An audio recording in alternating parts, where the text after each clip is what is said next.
Bueno, muchachos, buenos días. Hoy les vamos a presentar tumores periampulares. Espero que estén bien atentos porque yo soy muy preguntona, muy cansona. Entonces les voy a estar preguntando porque esto va a reunir varias cosas que ya hemos visto. Ahorita vamos a ver que reúne cosas de páncreas, de lo que es la vía biliar, lo que es la parte duodenal, cáncer. Entonces son cosas y temas que ya hemos visto. Listo. Entonces, siguiente, bueno, esta es nuestra tabla de contenidos. Siguiente. Entonces, empecemos hablando de que básicamente los tumores periampulares se van a clasificar como cuatro. Son cuatro tumores. Tenemos los del páncreas, la cabeza del páncreas o del proceso uncinado. Tenemos además de eso los tumores de la vía biliar intrapancreática, específicamente en su parte distal. Además de eso, los cánceres o los tumores duodenales de la segunda porción y tenemos directamente los ampulares. Entonces, ¿qué es un tumor periampular? Básicamente es una masa que se produce a 2 centímetros de proximidad de la ampolla de váter o de este conducto duodenal principal. Entonces, tenemos que estos tumores pueden ser benignos, potencialmente malignos o directamente cáncer. Listo. En los tumores benignos tenemos los lipomas, los neuromas, etcétera, pero el más importante son los adenomas. Listo. Que pues se clasifica también como potencialmente maligno, pero pues si es potencialmente maligno es porque pues es benigno, pero todavía no se ha, digamos, malignificado, por así decirlo. Los tumores que son benignos, específicamente el adenoma, es el más común. Este tipo de tumores representan el 5% de los tumores gastrointestinales, lo que quiere decir que no tiene tanta prevalencia ni tanta incidencia. ¿Pero por qué son tan importantes? Porque tienen alta letalidad. Son los que menos se producen, pero los que más matan. Incluso vamos a ver que el más frecuente es el cáncer de páncreas, el tumor pancreático. Esto tiene una mortalidad de aproximadamente el 70% al momento del diagnóstico. Y de los pacientes que sobreviven, digamos que te diagnosticaron a vos el tumor pancreático, es un adenocarcinoma, es decir, que es maligno, una sobrevida a los 5 años, es decir, ese paciente, de 100 pacientes que nosotros veamos con cáncer pancreático, yéndole muy bien, a 10 sobreviven a 5 años, lo que quiere decir que el resto, los otros 90, se van a morir. Entonces, esto es muy importante porque un paciente que llega con pérdida de peso, un paciente que llega con ictericia, no es un paciente que va a pedir una cita médica directamente con un oncólogo o con un cirujano. Ellos piden cita médica con un médico general. O sea, estos pacientes les van a llegar a ustedes. Es por eso que esto es muy importante porque ustedes los tienen que identificar. Siguiente pregunta. Entonces, pues voy a hacer como que muy básica la anatomía, esto ya lo hemos visto mucho, pero necesito que entiendan la anatomía para poder comprender lo que es la fisiopatología. Básicamente, el tumor periampular se produce en esta parte, a máximo 2 centímetros. Si es más allá de 2 centímetros, eso ya no es un tumor periampular. Es un tumor directamente pancreático, es un tumor directamente de la vía biliar, es un tumor directamente duodenal, pero si es entre 2 centímetros a esto, ahí sí decimos es un tumor periampular. Es muy importante reconocer si es benigno o si es maligno porque eso va a depender la sobrevida de los pacientes. No es lo mismo yo decir, tengo acá un paciente que tiene un tumor benigno, un adenoma, digamos, tubular, de la vía biliar, y acá tengo un paciente con un adenocarcinoma pancreático. Este paciente puede tener una sobrevida del 50%, mientras que este, ya les mencioné, aproximadamente el 90% se mueren. Entonces, miren la diferencia. Bueno, sabemos muy bien que esta ampolla de váter es básicamente un conducto que va a tener, digamos, la desembocadura tanto de la vía biliar como del conducto pancreático principal, que también es conocido como el conducto pancreático principal de Wilson. Listo. Y acá sale o desemboca, por así decirlo, en lo que es el duodeno. ¿En qué porción? ¿En qué porción desemboca esta vía? En la segunda porción del duodeno, muy bien. Y tenemos que esta papila duodenal, esta papila está rodeada por un esfínter, que es conocida como el esfínter de... Listo, muy bien. Entonces, siguiente, por favor. Estamos muy bien, muy bien. Bueno, entonces vamos a hablar uno por uno de este tipo de tumores, empezando con el más importante, que es el pancreático, porque representa entre el 50 al 75% de los cánceres periampulares. Listo. Esta exposición la vamos a hacer entre el que tiene más frecuencia hasta el que tiene menos frecuencia. Ahorita vamos a ver que le sigue el ampular, luego puede ser el biliar o el duodenal porque tienen la misma frecuencia esos dos. El más importante es este. Y de acá vamos a extrapolar el tratamiento de absolutamente todos los cánceres que les vamos a mencionar, porque el tratamiento de este comparte y se extrapola al tratamiento de los otros tipos pues, de cánceres periampulares. Entonces, acá un poquito de la anatomía del páncreas. ¿Cuánto es el volumen o bueno, la dilatación o el diámetro, por así decirlo, del conducto pancreático? Uno siempre habla de la vía biliar, pero se olvida del pancreático. ¿Ustedes cómo saben que el páncreas no está dilatado ese conducto? No, sí. Bueno, ¿alguien me puede decir, porfa, el de la vía biliar? ¿Cuánto es el diámetro de la vía biliar normal? 6. Y si tengo un paciente de 80 años, es 6 milímetros. ¿A partir de cuánto? Muy bien, ¿a partir de qué edad? Muy bien, sí, muy bien. Entonces, en el páncreas lo normal es de 3 a 4 milímetros de diámetro, pero pasa lo mismo que con el conducto colédoco. Mientras más edad se tenga, más se puede dilatar, inclusive llegando hasta 6 a 7 milímetros, más o menos a los 80 años. Lo que quiere decir que si usted fuera un paciente de 80 años y tiene una vía biliar de, no sé, por ejemplo, de 8, que sería dilatado para un paciente más joven, pero para él es normal, y si tengo un conducto pancreático, digamos de 6, para él es normal porque ya está anciano, listo. Entonces, en un paciente joven, quédense con 3 a 4 milímetros. Ahora, la irrigación de la cabeza y el proceso uncinado, tienen que saber que el páncreas se divide en 5 componentes. Tiene una cabeza, un proceso uncinado, un cuello, un cuerpo y una cola. Listo. Nos vamos a centrar en los dos primeros que les mencioné, porque estos son los de importancia para tumores periampulares. Incluso si nos damos cuenta en la anatomía, pues el cuerpo es muy bonito porque como que todo lo divide. Desde el cuello para allá, o sea, cuerpo y cola, la irrigación es distinta, el drenaje venoso es distinto, el drenaje linfático es distinto, todo es distinto, pero la cabeza del proceso uncinado, todo es lo mismo. La irrigación está dada por las arterias pancreatoduodenales, que son dos, la superior y la inferior. Y estas van a ser ramas, pues si nosotros nos vamos, la superior es de la gastroduodenal es rama de la, ahí está, pero ya si no la vio, ya la perdió.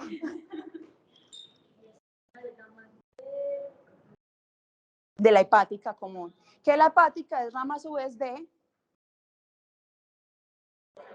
tronco celíaco, muy bien. Mientras que la pancreatoduodenal inferior es rama directamente de la arteria mesentérica superior, que a la vez es rama de la aorta. Entonces tenemos el tronco celíaco, que es rama directa de la aorta, y la arteria mesentérica superior, que es otra rama directa de la aorta. Porque no sé por qué muchas veces se confunden y piensan que la arteria mesentérica superior es una rama del tronco celíaco y no, es totalmente diferente. Listo, miren que pues ahí hay como una diferencia.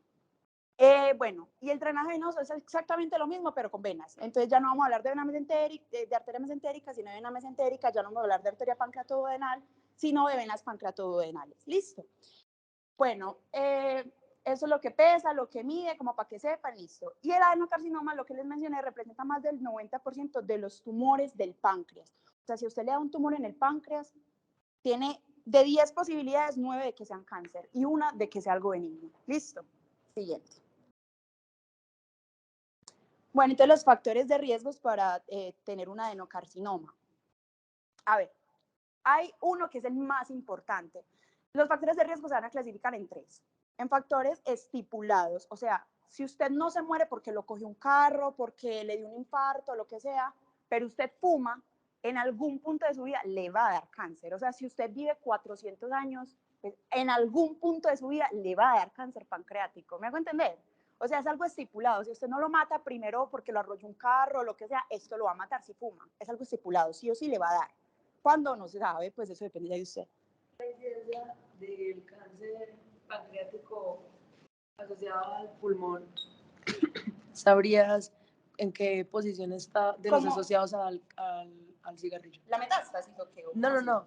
O sea, el cigarrillo ocasiona varios cánceres, ¿cierto? Sí. El pancreático sería, ¿sabes de pronto en cuál? Ah, bueno, no. Es más frecuente que sea cáncer de pulmón porque recuerden que la incidencia, o sea, es menos del 5% de los gastrointestinales. Es más común incluso que por fumar les dé un cáncer, digamos, colorectal, que les dé un cáncer. O sea, de los gastrointestinales es de los últimos, listo.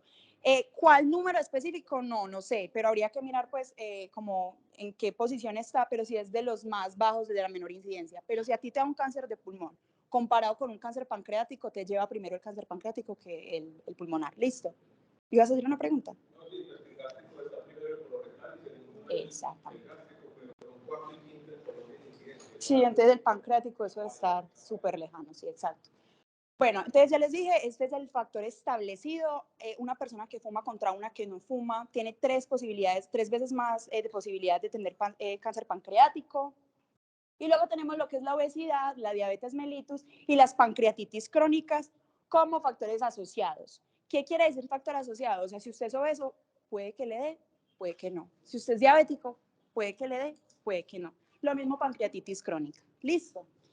Entonces, a ver, acá con el tema de la obesidad es como muy controversial porque no hay un estudio aislado de un paciente obeso aislado que no sea diabético, porque generalmente en los estudios que han hecho son pacientes obesos diabéticos, entonces no se sabe si es por la diabetes o por la obesidad o si es la unión de los dos factores. Listo. Entonces, acá tenemos unos síndromes asociados que también pueden causar cáncer.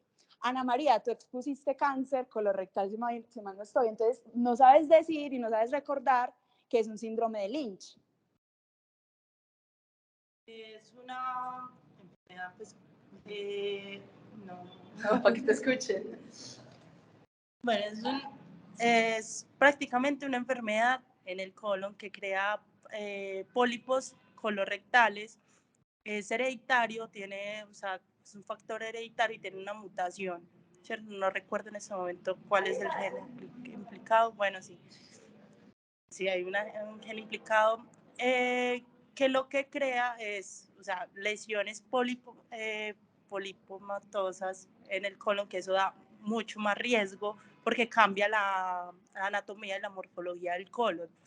Es juvenil, entonces da a edad muy temprana, puede dar incluso a los 20 años y puede tener un cáncer colorectal a los 25 años.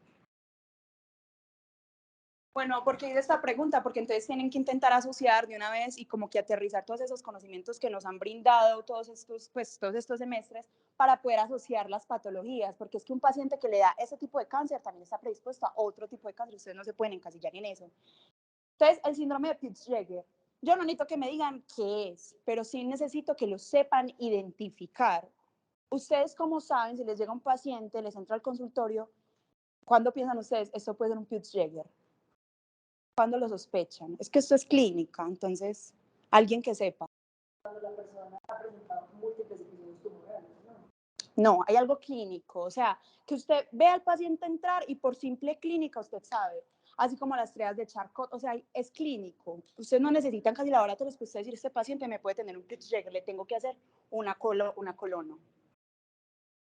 Bueno, el Peutz-Jeghers suelen tener unas lesiones mucosas. Busquen por favor todos ahí en el celular, porque si ustedes no buscan no se van a acordar. Entonces busquen ahí síndrome de Peutz-Jeghers, boca. Y van a encontrar unas lesiones como violáceas, que eso es solo el Peutz-Jeghers, ustedes no van a ver eso en ninguna otra parte. Eso no son vesículas, no son pústulas, son unas lesiones como unas máculas pequeñitas de color como violáceo. Cuando lo buscan me dicen, porque necesito que vean esas cosas. Sí. Eso es solo el Peutz-Jeghers. Alguien les llega así y de una lo sospechan, por favor. Gracias. Siguiente. Bueno, y ahí están otros, pero necesito como que se queden con los importantes. Bueno, entonces, en la clínica, esto, vean, si no me quieren prestar atención el resto de la exposición, no me la presten, pero por lo menos en este momento sí, porque es que eso es lo que les va a llegar a ustedes. O sea, a ustedes no les va a tocar clasificar un tumor TNM, no les va a tocar la decisión, ay, ¿será que le hago una Whipple o será que le hago otro proceso o le doy quimioterapia? Eso cuando sean cirujanos, ahí sí, pero es que ustedes todavía, pues lastimosamente, no van a ser cirujanos. Primero vamos a salir como médicos generales. Entonces, necesito que sepan identificar cuándo es un cáncer pancreático. Listo. Van a sospecharlo en este tipo de pacientes. Ictericia indolora y progresiva. ¿Qué quiere decir? Es una, me vengo poniendo amarilla desde hace rato, pero pues eso es como progresivo, de a poquitos. ¿Por qué? porque obviamente el tumor va creciendo, mientras más va creciendo, más va obstruyendo, y mientras más va obstruyendo, usted más ictericia y pues más bilirrubinas va acumulando, lo que le va aumentando pues su color. A diferencia de una, por ejemplo, una coledocolitiasis, que eso es algo pues súbito, usted se le tapa eso de un momento a otro y se pone amarillo, listo. Y además, en una coledocolitiasis, si yo estoy diciendo, por ejemplo, que es indoloro, ¿cómo es una clínica de una coledocolitiasis? Lo acabamos de ver.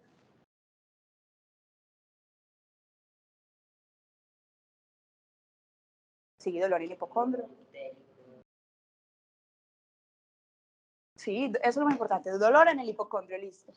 Otra cosa que relaciona mucho con adenocarcinoma pancreático.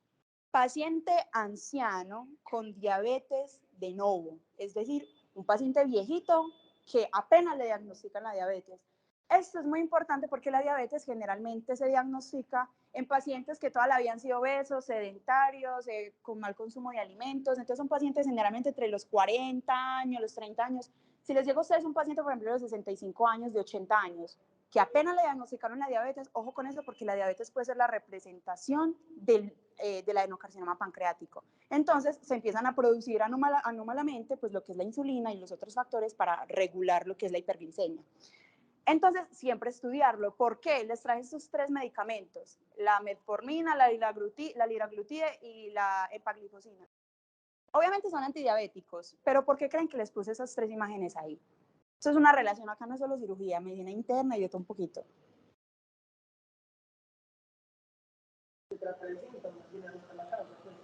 No, ¿qué hacen qué tienen estos 3 medicamentos en común?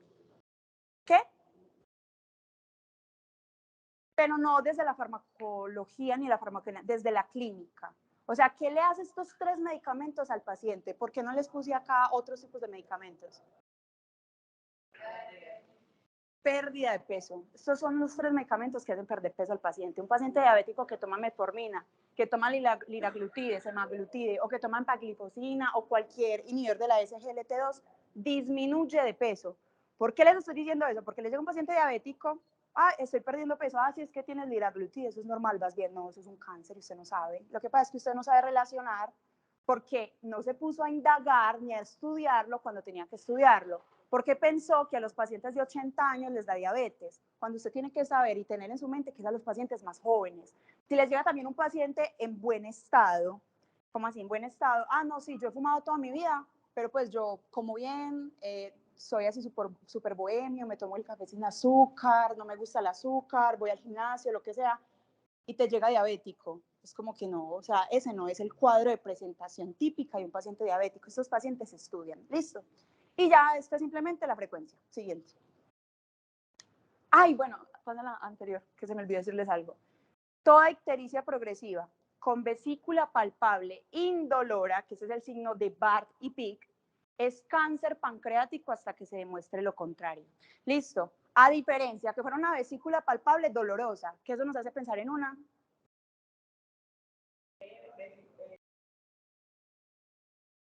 Bueno, duro, muchachos, porque necesito que lo digan. Una colecistitis, o por ejemplo, de hecho, una vesícula, por ejemplo, en porcelana, que también te puede hacer pensar en un cáncer de la vesícula biliar. Entonces, eso ya nos habla de otra cosa, pero si es indoloro y lo palpan, cáncer de páncreas hasta que se demuestre lo contrario.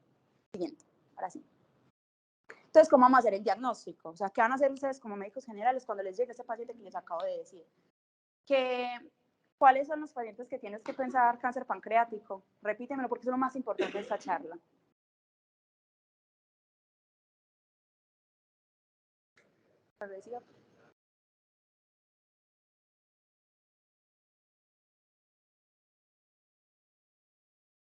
Sí, no, muy bien.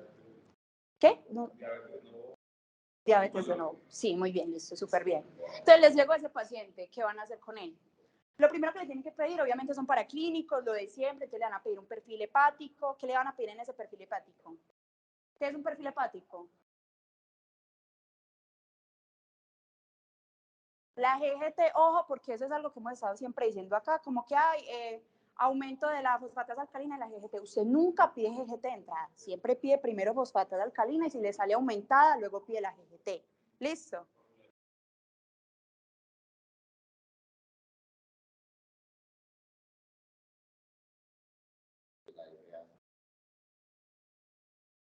Ujú.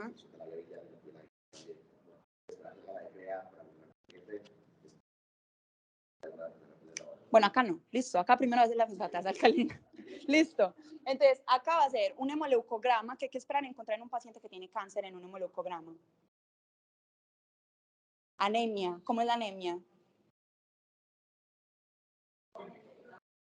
¿Cómo? Alguien que levante la mano y diga, ve, anemia va a ser así, así que, ¿cómo? Listo, ¿qué quiere decir a regenerativo para los que no saben qué es la regenerativo? Que no se puede producir en la médula otra vez porque hay una... Pero usted cómo sabe, o sea, sí, pero ¿cómo lo sé yo en un hemoleucograma? El IPR, el índice de producción de reticulocitos, que va a estar menor a ¿cuánto? A 2. Si ustedes ven un IPR menor a 2, es A regenerativo, listo. ¿Qué más van a encontrar en un hemoleucograma de un paciente con cáncer? ¿Qué crees que puedes encontrar? Puede tener una trombocitopenia, puede tener o una leucocitosis o una leucopenia, son cosas muy, pues, inespecíficas. Listo. Glicemia.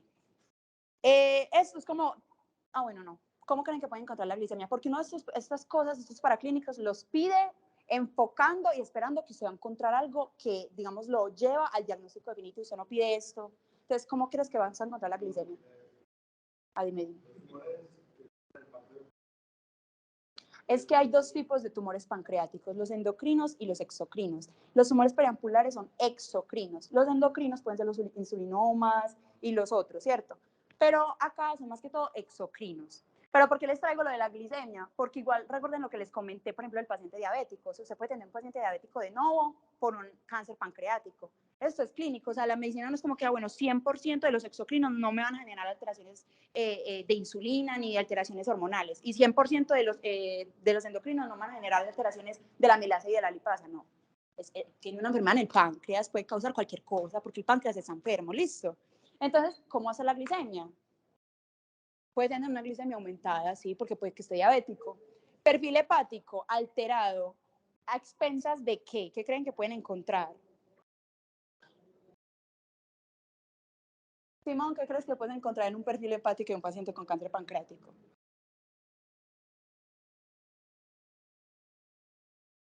Sí, ¿y qué es todo? ¿Cómo, perdón? Enzimas hepáticas, AST, ALT, listo. Si está alterado AST y ALT, ¿es una alteración muy grande o es una alteración, pues están alteradas pero no tanto? ¿Cómo creen que pueden estar las enzimas hepáticas? Leves, son leves, porque si estuvieran muy aumentadas, si las enzimas hepáticas, porque pues Simón dijo que en el perfil hepático puede estar alteradas las enzimas hepáticas. Les estoy preguntando si van a encontrar una AST y ALT muy elevadas o levemente elevadas. ¿Y por qué?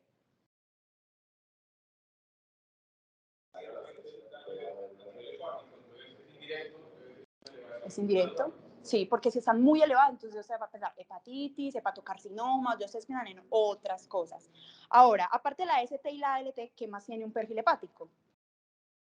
TPT, ¿cómo va a estar la TPT?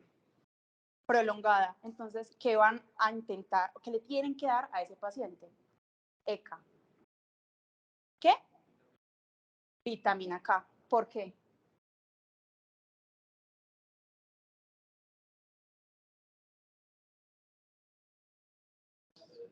Sí.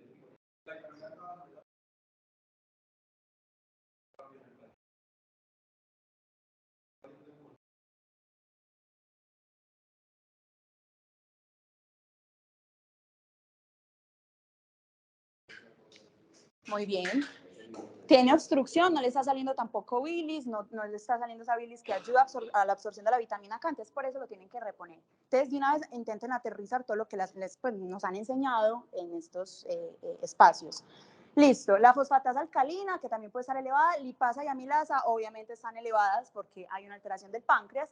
Y marcadores tumorales, ojo, esto no es para diagnóstico, los marcadores tumorales, usted no hace diagnóstico con esto es para seguimiento. Si usted tiene un paciente con una elevación, por ejemplo, del CA19-9, que si quieren les toman foto a eso va a ser pregunta en algún momento de su vida, si usted va a ser interno en cirugía, interno, lo que sea, esto es pregunta, porque es el más sensible y específico para el cáncer de páncreas, ¿listo?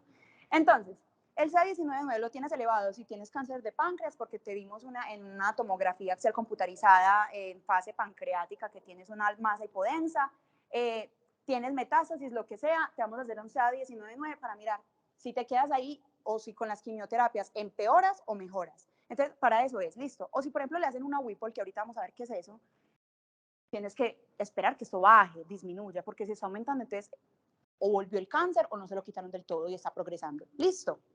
Bueno, imagen. Entonces, ustedes como médicos generales van a mandar estos. Listo. Ustedes van a mandar esto. Y además de eso, una ecografía hepatobiliar. Eso es lo que ustedes van a hacer. Hasta ahí van a llegar ustedes con el paciente y lo van a remitir, lógicamente, a cirugía. Listo. Entonces, la eco hepatobiliar es la imagen inicial. Así usted está en el Pablo Tobón Uribe, en el hospital que sea, usted primero manda una ecografía hepatobiliar. Porque, ¿qué esperan encontrar en una ecografía hepatobiliar? Y pone lógica, o sea, tienes la vía biliar acá y hay una masa que está obstruyendo eso. ¿Qué esperas encontrar en una ecografía? Signos de obstrucción puede ser. ¿Y qué es un signo de obstrucción, por ejemplo? Dilatación. Entonces, la dilatación es lo más importante. Por ejemplo, si lo encuentran en el colédoco, pues entonces saben que es una coledocolitiasis. Pero si está dilatado tanto el conducto pancreático como el conducto colédoco, obviamente tienen que dirigir a ese paciente porque entonces tiene una masa periampular. No sé si es un adenoma, no sé si es un adenocarcinoma, pero de que tiene una masa periampular la tienen, listo. Y la segunda imagen que le vamos a hacer es un TAC abdominal con contraste oral e intravenoso en 3 fases. ¿Qué quiere decir en 3 fases? Primero se la van a tomar simple, luego se la van a tomar en una fase arterial, que es como que a los 10 segundos prácticamente le vuelven a tomar la tomografía, y luego una fase venosa. ¿Qué vamos a encontrar para que sea un adenocarcinoma? Una lesión hipodensa durante la fase venosa, que acá la pueden ver. Entonces vean el hígado acá, si ustedes no saben identificar, pues por lo menos buscan el hígado, que es lo más grande, ¿cierto? Luego buscan el páncreas, mírenlo acá. Este es el color normal del páncreas. Si no saben cuál es el color normal, lo comparan con los otros órganos. Este color es igual a este, pero este color es diferente a este. Entonces, esta es la masa hipodensa, lo que nos debe pensar en ese adenoma. ¿Listo? Siguiente, por favor. Ahora, cuando se prehuecoendoscopia, la tomografía computarizada solo detecta tumores mayores a 2 centímetros. O sea, si usted tiene un cáncer de 1 centímetro, no se lo va a ver la tomografía. Listo. Entonces, cuando usted tiene la sospecha, paciente con diabetes de nuevo, viejito, tiene en la ecografía una dilatación tanto del conducto pancreático como del conducto biliar, pero en la tomografía no me sale nada, le puedo mandar una CEPRE o una ecoendoscopia.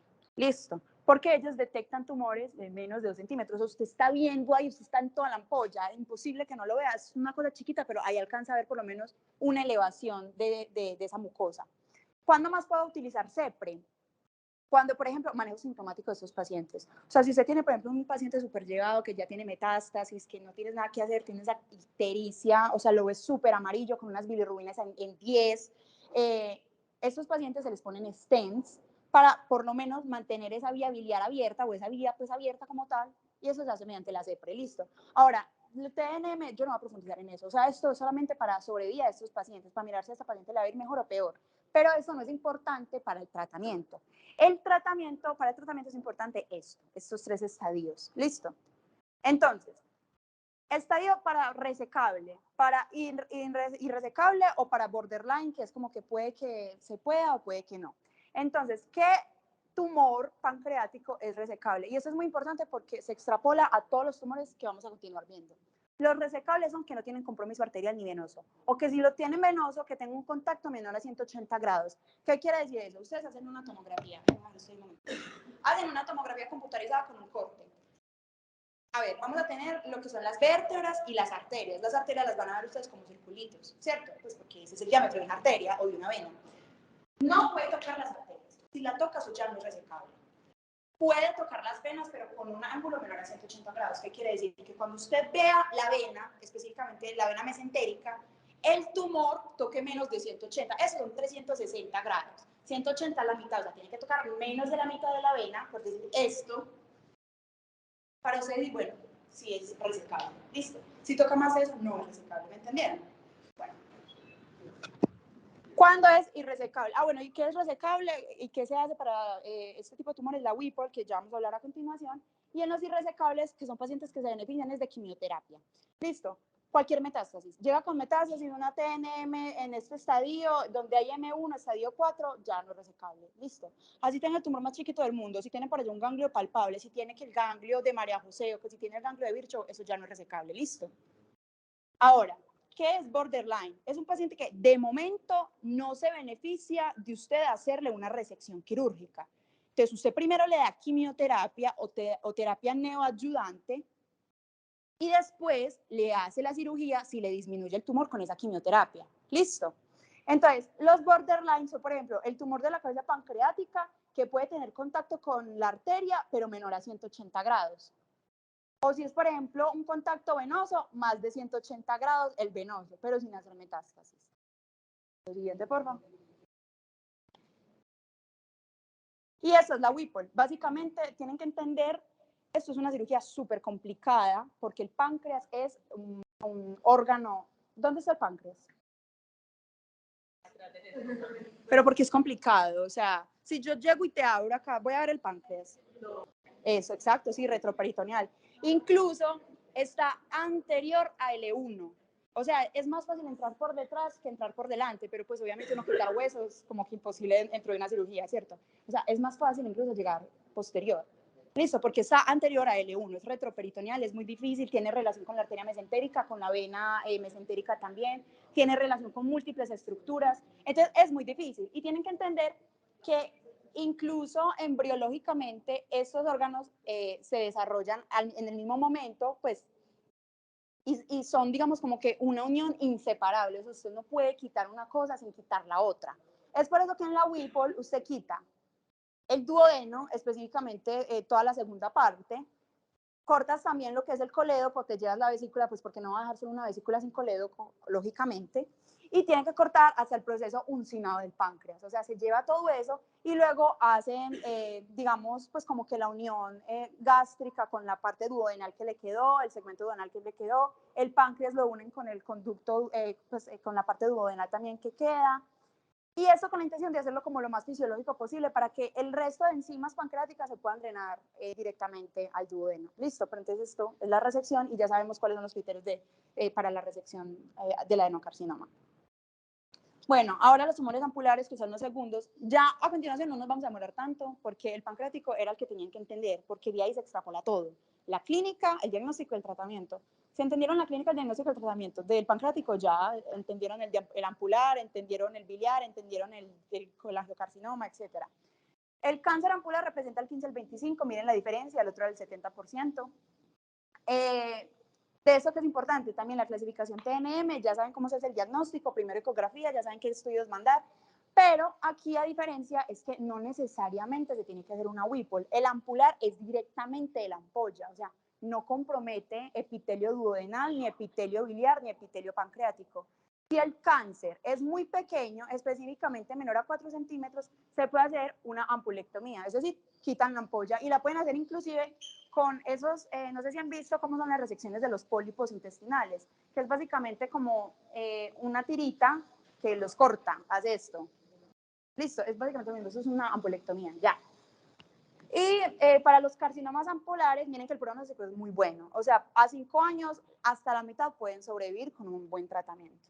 Siguiente, por favor. Ya para finalizar, los dos que nos quedan de los tumores periampulares, tenemos los de la vía biliar distal y los duodenales de la segunda porción. La información fue sacada de un artículo de revisión que hizo el director de programa de cirugía hepatobiliar del Hospital de Buenos Aires en Argentina. Y bueno, vamos a empezar. Entonces, vía biliar distal. Se le conoce como adenocarcinoma de vía biliar distal o colangiocarcinoma.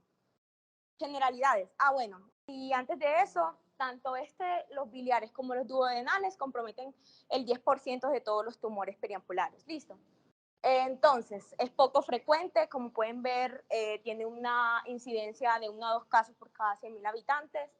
Se presenta, obviamente, en adultos mayores a 65 años, en la séptima década de la vida, y es una de las neoplasias poco frecuentes donde las mujeres, es más incidental en mujeres, obviamente por todos los riesgos que conlleva las 4F que venimos hablando, tiene una relación 3 a 1 mujeres-hombres, por todas las partes biliares en las que la mujer es más propensa a tener estos riesgos.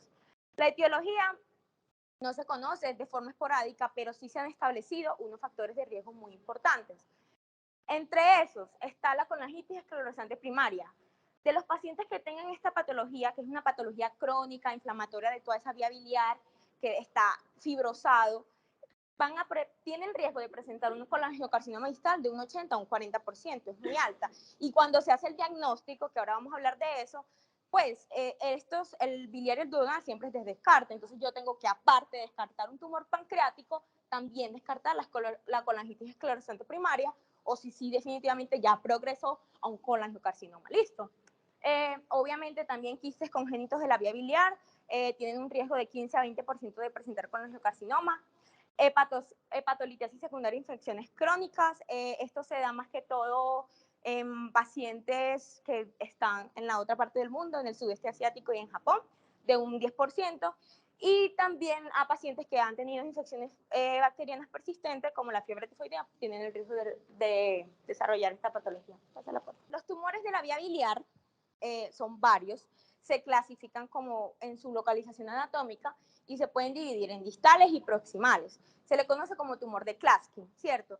¿Cuáles nos interesan a nosotros? Los que están aquí en la vía biliar, como dijo Laura, tienen que estar a 2 centímetros o sea, tienen que estar ahí para que yo pueda comprometerlo y clasificarlo como parte de esto, ¿cierto? Entonces, el 60-70% de los tumores biliares pues van a ser en la bifurcación distal, los de la vía biliar distal van a comprometer un 20-30%, y también pueden haber tumores intrahepáticos, no muy común, de 5 a 15%. Pásalo, por favor. Entonces, ¿cómo llega un paciente? Es lo mismo, pues. Pero aquí quiero que se lleven, y es que aquí sí o sí el paciente tiene ictericia.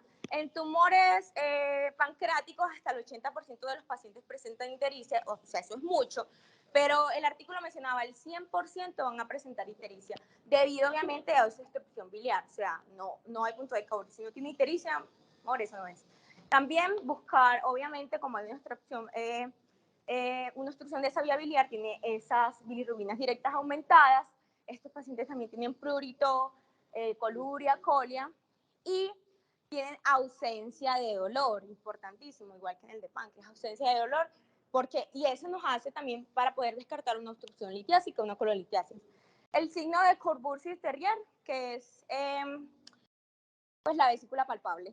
Listo. Estos pacientes tienen ictericia y también tienen este signo, que es la vesícula palpable. Y obviamente los síntomas los síntomas de que nos habla de una neoplasia, como pérdida de peso, astenia, neuraxia, entonces juiciositos haciendo el examen.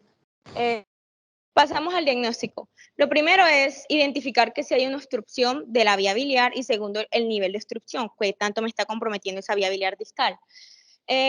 Podemos hacerle una tomografía a estos pacientes, ¿cierto? La tomografía la reportan como se lee acá, una lesión estenótica infiltrante con engrosamiento parietal excéntrico focal, pero así como reportan esto, así también se ve la esclerosante, la que les dije que presenta de un 8 a un 40%, así se reporta igual, entonces hay que descartarla.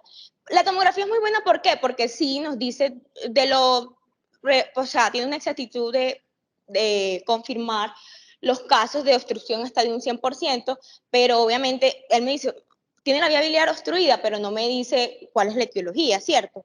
Entonces, y también es importante con la tomografía definir entonces la extensión local, el compromiso ganglionar y la diseminación a distancia, que eso básicamente es esto, pero para saber cómo es el pronóstico del paciente, cómo va a ser la sobrevida y todo eso. La CEPRA, el artículo nos decía que para diagnóstico no es muy bueno, ya es cuando se hace con fines terapéuticos, y la ecografía, aparte de que nos ayuda a diferenciar si es algo, aparte de si es algo extrahepático o intrahepático, si hay órganos vecinos asociados que ya también estén comprometidos, como el páncreas y el duodeno. Entonces, básicamente, esta es la CEPRE.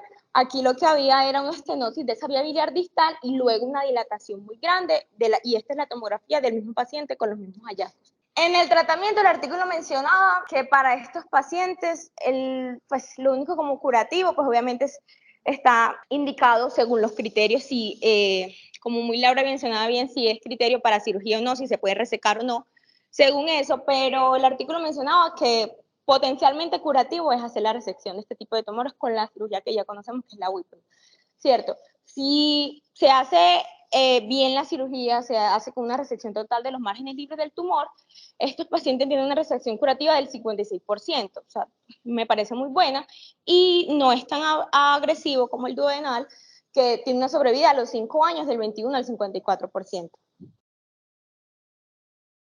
El duodenal es el último, ¿cierto? Es más raro aún, la verdad. El más común es el adenocarcinoma de duodeno no ampullado. Este presenta, es poco común, el 0.5% de todos los cánceres gastrointestinales, eso es muy bajito, y el 30-45% de los tumores intestinos delgados. Tiene una incidencia de 1 en 100.000 habitantes, y se ha encontrado que el 0.035% de estos pacientes puede desarrollar o se puede desarrollar por anomalías congénitas. ¿Qué es lo que pasa? Aquí el principal riesgo para yo saber, para obtener esta patología que es muy rara, es la poliposis adenomatosa familiar. Esta poliposis adenomatosa familiar es muy similar al síndrome de Lynch. Lo que pasa es que se crean múltiples pólipos a nivel del colon, y esos pólipos, como se forman en el colon, se pueden formar en otros órganos, entre eso está la porción del intestino delgado del duodeno. Entonces pues se forman, y estos pacientes tienen un riesgo aumentado de desarrollar, es el principal riesgo. Pero pues ya esto ya es algo congénito, y por eso pues no es algo muy común, ¿cierto? Y otras patologías como el síndrome de Grande, la enfermedad de Crohn y la enfermedad celíaca. Pasa la foto.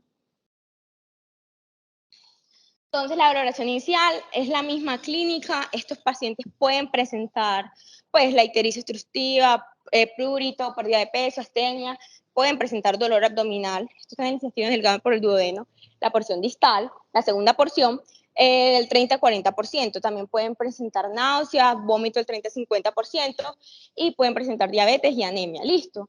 La eco y la tomografía no sirve mucho, la verdad. O sea, sí puede salir, sí, el tumor es muy grande, pero pues no, es muy difícil evidenciar algo. Lo que recomiendan... ¿Cuál estándar es la computarizada? Y ya el artículo nos mencionaba que lo ideal sería hacer un endoscopio que esa porción del duodeno para mirar cómo está la mucosa duodenal, y de una vez para tomar la muestra, hacer una biopsia para, o sea, ver la histología y confirmar. Listo, pásala por favor. La única opción de que los pacientes medio sobrevivan, y si lo hacen, es que se haga una resección quirúrgica radical. La mayoría de estos pacientes, cuando uno lo diagnostica, es cuando ya son pacientes como quirúrgicos con otras comorbilidades y tienen una sobrevida muy mala. En caso tal que no se pueda realizar, se hace un bypass duodenal mediante una gastroenteroanastomosis. Y miren, pues, la sobrevida de estos adenocarcinomas duodenales resecados es de 34 meses. Pues sí se puede resecar. Si no se reseca, pues irse despidiendo del paciente, porque tiene una sobrevida de 13 meses. Y básicamente era eso. Muchas gracias.